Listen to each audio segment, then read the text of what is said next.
सध्या तर कीर्तनकारी इतके झाले एकालाही हरिपाठ पाठ नाही.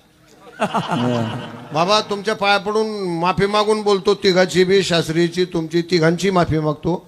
आजची कीर्तनाची दशा म्हणजे फार दुर्दशा झालेली आहे. काही जे एक तर हरिपाठ पाठ नाही, नुसतं सकाळच्या पारी आंघोळ करायची, जनावराला पाणी मारतो तसं, गंध लावला का आज कुठं जायचं, फुलसांगवी. काय जीव देतो का तिथं? कोणतो अभाव करील काय? इकडं काही साधना, रामकृष्ण हरी, हरिपाठ, काकडा, मंत्र, जप हे काहीच नाही ना. अहो कीर्तनकाराच्या तुमच्यासारख्याचं जाऊ द्या, बाजूला राहू द्या, पण कीर्तन जे करतात त्यांच्या तर पाठ पाहिजे की नाही? त्यांना तर काकडा यायला पाहिजे की नाही?